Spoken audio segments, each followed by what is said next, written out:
In this video, we are going to remove our knackered old soft top and hopefully replace it with a brand new soft top from these guys here.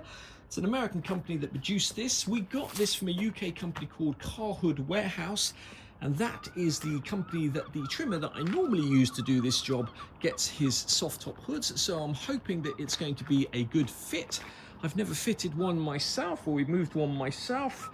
So it'll be interesting to see how the job goes. The first thing we're going to need to do is to remove the fabric from these 4 bows up here, and then we need to unscrew this cable here. This one's knackered as it is, and then we need to take these uprights here off and unscrew those pillars, and then we'll need to take the rear seal off. So let's get going just peeling this back. I'm just lying upside down in the car here. What you'll probably find is that one of the most time-consuming parts of this job is going to be getting off all the old glue off the metal bows so that you've got a good surface on which to put the new glue on.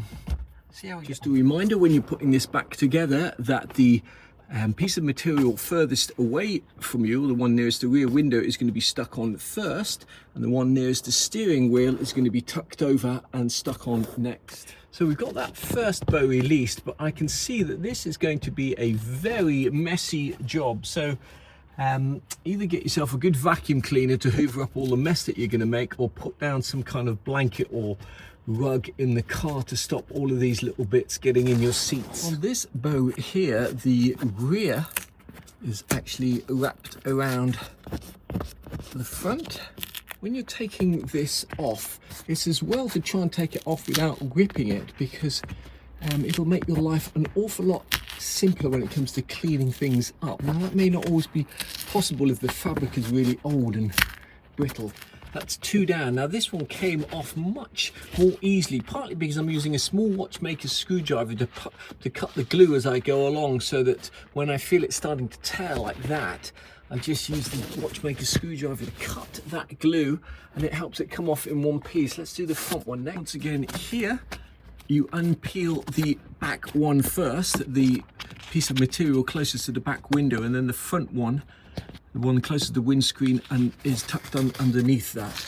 That is the front one done. Now we are quite lucky in this particular case that these crossbars are not corroded, because if these were rusty, you need to clean all of that rust off, and in some cases actually make up a new crossbar and somehow fit it in, because of course you can't be gluing fabric to rust. Finally onto the rear bow here. Now on the rear bow, it is the piece of fabric closest to the front windscreen that peels off first, and the rear fabric is tucked underneath that. Here you can see this cable comes up. It obviously goes through the rear bow. There you go. That screw there obviously holds that cable tight. Probably an idea to make a note before you undo that screw. Just put some marker pen on the cable so you know how taut it needs to be. These end bits here go all the way to the edge of this strap here. Obviously this rear bit of fabric here is going to need to either be cut to allow the cable to go through it, or maybe we'll find that it's like that anyway. We've now removed the fabric off all of the 4 bows, and that took half an hour to do that. The next thing to do is to take off these strips here. To get these side trims here out, undo the back of the roof and lift this up to make my life easier. Remember, whenever you're folding the roof away, you detach the back first and then you detach the front. Now all we've got to do is slide these out of there. I can't remember if they're actually glued down as well, but I guess we'll soon find out. Now as you peel this off, there are 2 clips underneath there. Just remember where the clips go and the orientation. The spikes of the clips are pointing up, and these fit exactly inside those holes there. So just remember that when you're putting everything back together.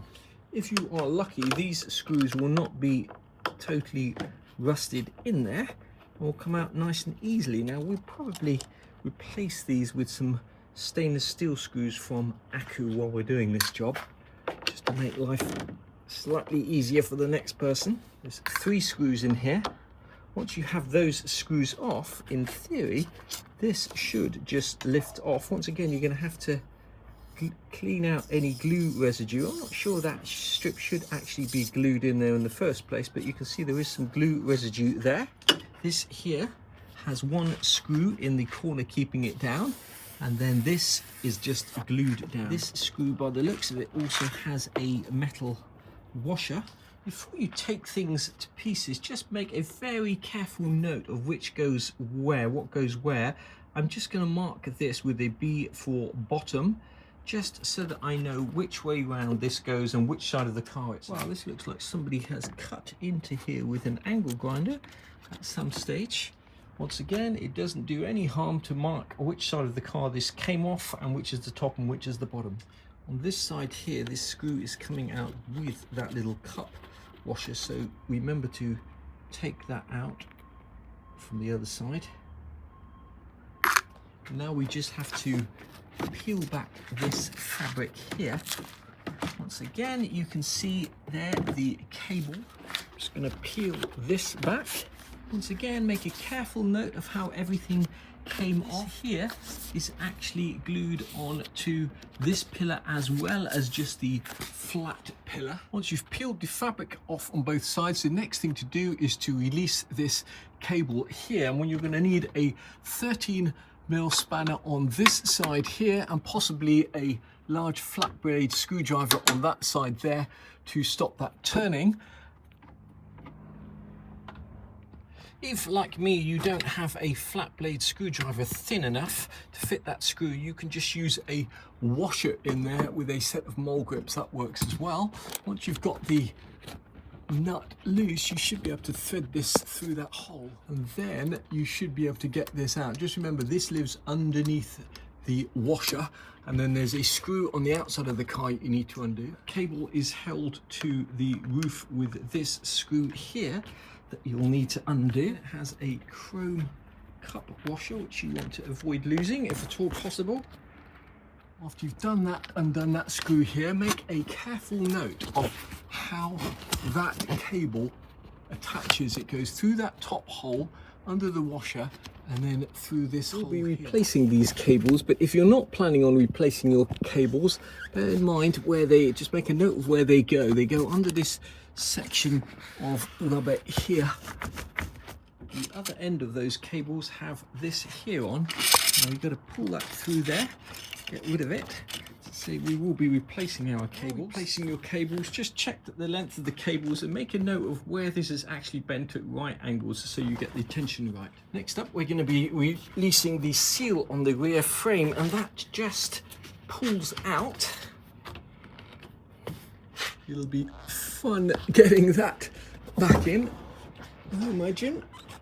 Try not to do what I just did and rip the seal in half, otherwise you'll be up for a new seal. Have that seal out, you can then start peeling back this fabric here, and this is probably going to be the hardest bit of the installation, I imagine, is gluing this in so that this is nice and flush. Not only is this glued down here, but it's also glued on here. This edge is glued right inside that channel there, which makes it really easy to take it off without ripping it. But as we're not planning on reusing this roof, it doesn't really matter to us. It's going to be fun re-gluing the roof down into those channels there. I'm going to have to get a plastic spatula or some kind of tool to be able to press that down, I think. We finally got that removed from the rear rail. Now the next thing to do is to remove this front rubber seal here. Just glued on, and just glued on and possibly slides into there as well by the looks of things. It's not glued on very well, and then I think these screws here need to come out. If you are lucky, these screws will not be completely rusted and will come out in one go. As I say, we'll probably go along to Accu and just order some more stainless steel screws. There are 9 of those little screws holding the front rail on. Once you've got them all out, this front rail should just come off. The last thing we need to do, if I'm not very much mistaken, is peel this off. And I'm not sure whether we need to take this here off or not, because the roof does seem to still be attached. Just before you take all of this off, make a careful note, because you may find that you need to make little cuts like this. The outside bit nearest to the window is folding over the inside edge, and we're just using a little watchmaker screwdriver to unpick this. So this is just tucking in underneath here, and then this double bit is sitting on top. It's also worth noting on this roof that here the screw is going through the fabric. Here it's just on the edge. Here it's on the edge.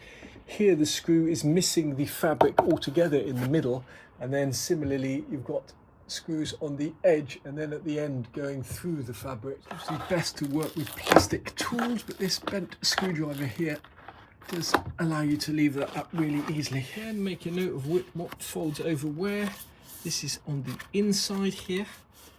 This bit here has a cut in it, and I'm going to take this seal here off, and of course I've dropped the little metal clip. There'll be another one here, so make sure you don't drop it, because if you do drop it and it goes down that hole there, you'll have to take all the side panels off to retrieve. Take this trim piece off here, because it looks to me like the roof is actually glued underneath there, and that trim piece is held on by two little machine screws. Sure enough, when you take that off, you'll see that here is where the actual seal and roof is glued down to. That little hole there is where the top chrome screw holds the cable tight. So I think you're going to have to take this trim piece off when you come to re-glue the roof on. I believe is the last piece holding on the roof, and we should now be able to take the old soft top cover off.